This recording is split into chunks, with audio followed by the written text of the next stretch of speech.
Booth और sector area के बारे में इन एंड आउट जानकारी लेंगे हर तरह से, क्योंकि आप लोग अभी सेक्टर मजिस्ट्रेट हैं और इलेक्शन से पहले आप लोगों को सबको मजिस्ट्रियल पावर्स हमारे ऑर्डर से वेस्ट हो जाएगी और इलेक्शन के दिन आप ही लोग अपने क्षेत्र के जोनल मजिस्ट्रेट्स बने हैं। ये सब हमको लगता है अभी डिटेल में चर्चा हो गई ना चर्चा जी? हाँ ठीक। तो आप लोग अपने लगभग इलेक्शन निर्वाचन संबंधी जितनी गतिविधियां हैं उसके लिए आप रिस्पॉन्सिबल आदमी हैं। आप निर्वाचन आयोग के और जिला निर्वाचन पदाधिकारी के प्रतिनिधि बनकर वहां पर काम करेंगे और सेक्टर एरिया के बारे में इन एंड आउट जानकारी लेंगे हर तरह से, क्योंकि आप लोग अभी सेक्टर मजिस्ट्रेट हैं और इलेक्शन से पहले आप लोगों को सबको मजिस्ट्रियल पावर्स हमारे ऑर्डर से वेस्ट हो जाएगी और इलेक्शन के दिन आप ही लोग अपने क्षेत्र के जोनल मजिस्ट्रेट्स बने हैं। ये सब हम कल के डेट में वो निश्चित होकर के पोलिंग डे में वोटिंग करेंगे, किसी तरह से प्रभाव में ना आकर के। तो ये वल्नरेबिलिटी बूथ को आपको आइडेंटिफाई करना है, ठीक है। और मैं मजनू बता देता हूँ, जब हम चुनाव कराने की प्रक्रिया में हैं तो उसमें वोटिंग मशीन में जो है हमारा 0 वोट है, वो 0 वोट उनको लिखना भी पड़ेगा, केवल दिखाना ही नहीं है। मतदाता रजिस्टर जो है उसके ऊपर में मतदाता के अलावा कोई व्यक्ति अंदर प्रवेश नहीं कर सकता। अब वहां वो वोट डाल रहे हैं तो ये भी वोट डालने के बाद ये उनको वॉच करना है कि जो हमारा बीजी लैंप है वो बुझा कि नहीं बुझा। ये नहीं है कि तीसरी बैठे हुए हैं, केवल पर्ची लेना है और देना है, यही काम नहीं करना है। आपका बीजी लैंप, वो मतदाता अंदर गया, अंदर से बाहर चला आया और बीजी लैंप आपका बुझा ही नहीं, इसका मतलब वो पोल नहीं किया। तो ये नजर आप रखेंगे। अगर हमारे P3 और पीठासीन पदाधिकारी जो सेट भी होंगे ईवीएम के, तो मॉक पोल से पहले अगर कोई खराबी आती है तो आप एक एक करके बदल सकते हैं। मान लीजिए मॉक पोल हम कर रहे हैं, जितने भी आपके वहां पोलिंग पर्सन्स हैं उनको जरूर से बता दीजिएगा कि ये मॉक पोल। उसके बाद मॉक पोल के बाद जब मतदान आरंभ करेंगे तो ये सर्टिफिकेट 17A पर, और जब आप मतदान समाप्त करेंगे तो क्लोज बटन दबाना ना भूलें। और क्लोज बटन दबाने के बाद आप उनका डाटा लिख लें, जो टोटल वोट कितने हुए आप नोट कर लें। और नोट करने के साथ ही जब आपने नोट कर लिया, वहाँ एजेंट है उनको भी दिखा दीजिए। उसके बाद आप स्विच को ऑफ कर दें और जो हमारा वीवीपीएटी है लास्ट में किसको ऑफ करें ऑन करें, लास्ट में तो दोबारा खोलना नहीं है, ऑन नहीं करना है। लास्ट में जिसको करना है कर करके आप डिस्कनेक्ट कर दीजिए। बैटरी जो आपकी वीवीपीएटी की है उसको आप बाहर निकाल लीजिए और ड्रॉप बॉक्स को धागे से बांध दीजिए।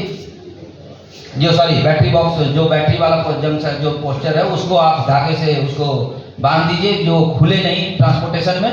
और जिस जो कैरिंग केस है उसमें बांध करके अच्छी तरह से पैक करके और एड्रेस टैग लगा दीजिए। और जो आप उस पीठासीन पदाधिकारी को ये जरूर बता देंगे जो स्टेशनरी पैकेट को क्या क्या बनाना है, वो उनके पास है लिस्ट, जिसमें क्या क्या डलना है, नॉन स्टेशनरी में क्या क्या डलना है, थर्ड पैकेट में क्या क्या डलना है, फोर्थ पैकेट में क्या क्या डलना है, ये सारा बुक में भी दिया रहता है और लिफाफे के ऊपर भी प्रिंट रहते हैं। ओपन में जो लाना है इस पर जरूर आप फोकस कीजिएगा कि जो डायरी पीठासीन पदाधिकारी की डायरी है वो एक लिफाफे में, ओपन लिफाफे में आता है। और आप उनको बता देंगे कि ये साफ सुथरा लिखा हुआ होना चाहिए। इसमें समाप्त होने के बाद भी क्या करें, वो स्विच को ऑफ कर लें, अनलॉक कर लें वीवीपीएटी का, और फिर कंट्रोल यूनिट को बंद करें। और उसके बाद ही वीवीपीएटी के जो ड्रॉप बॉक्स में रखे हुए हैं पर्ची उसको निकालें और उसको सजा लें क्रमवार कि पहला कैंडिडेट को कितना वोट मिला, उसकी पर्चियां जो है 6 डाली थी तो 6 डाली थी, 6 यहाँ, उसको अलग अलग हम लोग कर लें। उसको हर एक जब हो जाए तो सारा जो है सिस्टम को ऑफ कर दीजिए, कंट्रोल यूनिट को भी, वीवीपीएटी को भी, और हम लोग अब सीलिंग की प्रक्रिया में आ जाएंगे। सीलिंग की प्रक्रिया में आ जाएंगे और उसमें देख लेंगे जो हमारा ये जो पेपर स्लिप था इसमें मॉक पोल का मुहर भी उनके झोले में रहेगा।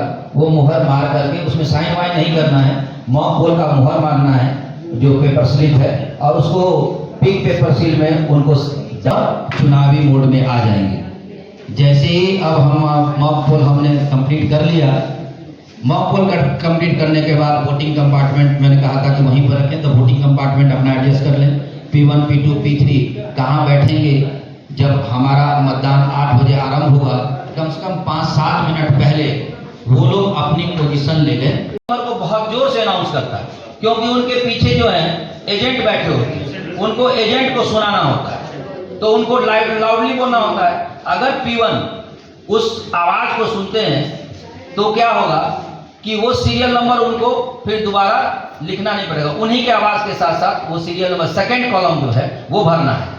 उसके बाद थर्ड कॉलम जो आता है कि जो डॉक्यूमेंट लेकर के आ रहा है मतदाता, उस डॉक्यूमेंट का सीरियल नंबर जो नंबर है, नंबर जैसे मान लीजिए वोटर कार्ड लेके आता है तो कुछ इपिक तो ई और पी, उसके बाद उसका अंतिम 4 नंबर।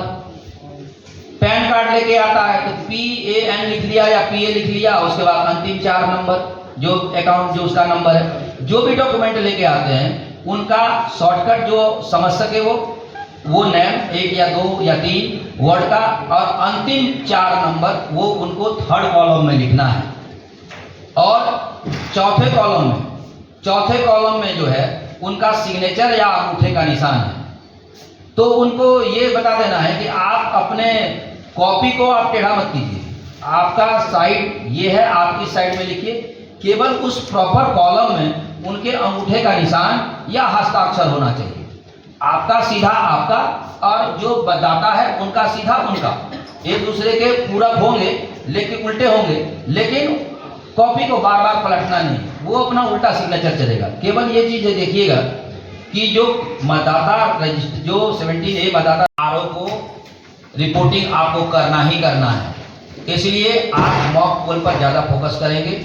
उसके बाद चुनावी प्रक्रिया, जैसे मैं आपको कह रहा था, जब P2 के पास आएंगे तो P2 को अगर आप एक दिन पहले अलर्ट मोड पर ले आते हैं कि मतदाता रजिस्टर का पहला कॉलम सीरियल नंबर भर लो, और जो मतदाता पर्ची है वो पर्ची आप तैयार कर लीजिए, जितना पर्ची सब में नंबर लिख लीजिए। मान लीजिए उस वहाँ पे 900, मैक्सिमम तो 1400 का होता ही है VVPAT का, उससे ज़्यादा तो होना नहीं है।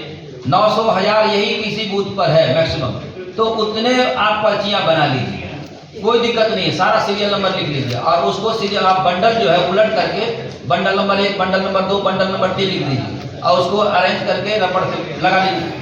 एक बंडल खत्म हुआ, दूसरा एक 2 बंडल ऐसा रखिए जो ब्लैंक भी रखिए। मान लीजिए कहीं गलती हो गया तो उसको हटाइए, ब्लैंक वाला निकाल लीजिए, फिर उसमें सीरियल नंबर डाल दीजिए। तो ये अगर 2 चीज रेडी रहेगा तो P2 को परेशानी नहीं होगी। P2 के पास आया, P2 ने अपना मतदाता रजिस्टर भर लिया, अमिट स्याही उनको बाएं हाथ की तर्जनी में लगाना है और मतदाता को मतदाता पर्ची देना है, और उसके बाद भेज देना है P3 के पास। P3 वहाँ बैठे हैं और मतदाता पर्ची लेंगे।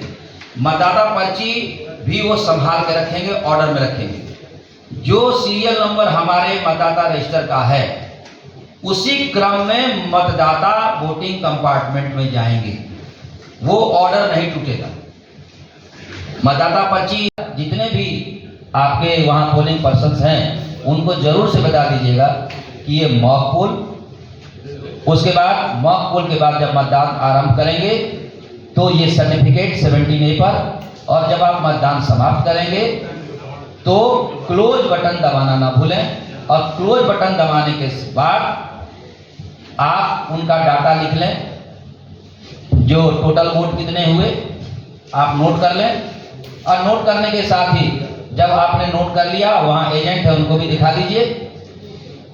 उसके बाद आप स्विच को ऑफ कर दें, और जो हमारा VVPAT है लास्ट में किसको ऑफ करें ऑन करें, लास्ट में तो दोबारा खोलना नहीं है, ऑन नहीं करना है, लास्ट में जिसको करना है कर करके आप डिस्कनेक्ट कर दीजिए। बैटरी जो आपकी VVPAT की है उसको आप बाहर निकाल लीजिए और ड्रॉप बॉक्स को धागे से बांध दीजिए। बैटरी बॉक्स जो बैटरी वाला जंक्शन जो पोस्टर है उसको आप धागे से उसको बांध दीजिए, जो खुले नहीं ट्रांसपोर्टेशन में, और जिस जो कैरिंग केस है उसमें बांध करके अच्छी तरह से पैक करके और एड्रेस टैग लगा दीजिए। और जो आप उस पीठासीन पदाधिकारी को ये जरूर बता देंगे जो स्टेशनरी पैकेट को क्या क्या बनाना है, वो उनके पास है लिस्ट, कि इसमें क्या क्या डालना है, नॉन स्टेशनरी में क्या क्या डालना है, थर्ड पैकेट में क्या क्या डालना है, फोर्थ पैकेट में क्या क्या डालना है, ये सारा बुक में भी दिया रहता है और लिफाफे के ऊपर भी प्रिंट रहते हैं। ओपन में जो लाना है इस पर जरूर आप फोकस कीजिएगा कि जो डायरी पीठासीन पदाधिकारी की डायरी है वो एक लिफाफे में, ओपन लिफाफे में आता है और आप उनको बता देंगे कि ये साफ सुथरा लिखा हुआ होना चाहिए। इसमें मतदाता के अलावा कोई व्यक्ति अंदर प्रवेश नहीं कर सकता। अब वहां वो वोट डाल रहे हैं तो ये भी वोट डालने के बाद ये उनको वॉच करना है कि जो हमारा बीजी लैंप है वो बुझा कि नहीं बुझा। ये नहीं है कि P3 बैठे हुए हैं केवल पर्ची लेना है और देना है, यही काम नहीं करना है। आपका बीजी लैंप, वो मतदाता अंदर गया, अंदर से बाहर चला आया और बीजी लैंप आपका बुझा ही नहीं, इसका मतलब वो पोल नहीं किया। तो ये नजर आप रखेंगे। अगर हमारे P3 और पीठासीन पदाधिकारी जो सेट भी होंगे ईवीएम के, तो मॉक पोल से पहले अगर कोई खराबी आती है तो आप एक एक करके बदल सकते हैं। मान लीजिए मॉक पोल हम कर रहे हैं तो ये हम लोग समझ लें, इसी प्रकार से कोई भी एक्शन हम लोग जो करेंगे वो एक्शन किसी ना किसी फॉर्म में डॉक्यूमेंटेड है। तो उसमें अगर हम लोग मिस्टेक करते हैं, चाहे वो बोनाफाइड हो चाहे मेलाफाइड हो, इलेक्शन में कोई डिस्क्रिमिनेशन नहीं कि साहब आपने बोनाफाइड मिस्टेक किया या मतलब आपसे अनजाने में हुई या आपने जानबूझ के की। वो दोनों गतिविधियों पर समान रूप से कार्रवाई होती है क्योंकि उनका इलेक्शन के ऊपर प्रभाव एक ही जैसा पड़ता है। आप चाहे बोनाफाइड होके गलती कर दीजिए चाहे मेलाफाइड कर दीजिए, जो मिसमैनेजमेंट होना है वो तो हो ही जाएगा। तो फिर उसमें हम लोग कोई प्ली नहीं ले सकते कि साहब मैं तो जानकार नहीं था, मुझे पता नहीं था, ये है वो है। क्योंकि सब लोग को इस बुक को आप लोग बहुत ही बढ़िया से रिलीजियसली पढ़ लीजिए, ज़्यादा नहीं है, 24-25 पन्ने हैं। आप पोलिंग पार्टी किसको कहते हैं मालूम है? पोलिंग पार्टी क्या होता है? हाँ पीछे से, हाँ आप ही, क्या होता है polling party? Presiding officer and people PTP. तो 4 ही आदमी होते हैं। एक पोलिंग पार्टी में कितना आदमी होता है जी? आप बताओ, आप पुराने आदमी हो ना? आप ही, हाँ खड़े बताइए। 4 सर कर्मचारी का होता है, प्रिजाइडिंग ऑफिसर। प्रिजाइडिंग ऑफिसर के साथ 3 होते हैं कि 4 होते हैं? 3 होते हैं। P0 और P1, P2, P3 या P4 भी होता है? P4 नहीं होता है। मेरे सेक्टर में लेटेस्ट अज्यूम 5 बूथ हैं, तो हम बेसिक गणित लगाएंगे कि नहीं लगाएंगे? तो 5 बूथ पर अपनी कितना आदमी हो गया? 5 × 4 20 तो आदमी हो गया। और पोलिंग स्टेशन होता है इसी प्रकार से, दूसरा कॉन्सेप्ट है पोलिंग स्टेशन लोकेशन, मतलब कि एक बिल्डिंग में 2 बूथ भी हो सकता है, एक बिल्डिंग में 3 बूथ भी हो सकते हैं। तो जिस प्रकार की वो जगह का सेंसिटिविटी है कि वो हाइपर सेंसिटिव है नक्सल एंगल से या पॉलिटिकल राइवलरी है या जो भी है, तो वहाँ कुछ फोर्स भी डिप्यूट होगी, स्वाभाविक सी बात। तो क्लस्टर पॉइंट पे उन बूथों और बिल्डिंगों पे लगने वाली फोर्स और वो पोलिंग कर्मी वो एक साथ उस दिन रहेंगे। P-1, P मतलब कि डे ऑफ पोलिंग और P-1 मतलब कि एक दिन रहे। तो P-1 पे पूरी पोलिंग पार्टी और इंक्लूडिंग आपके पुलिस पर्सनल वो सब लोग आपके पहुंचेंगे अपने अपने क्लस्टर। तो बेसिक क्वेश्चन हमारा ये आता है कि उस क्लस्टर पॉइंट पे क्या उतना अरेंजमेंट्स हैं या नहीं, और स्पेस डिमार्केट करना होगा कि भाई मेरे बूथ के पोलिंग पार्टी इधर इन कमरों में ठहरेंगे और उनके साथ के पुलिस पर्सनल यहाँ ठहरेंगे। अदरवाइज उस दिन आपका केओस हो जाएगा।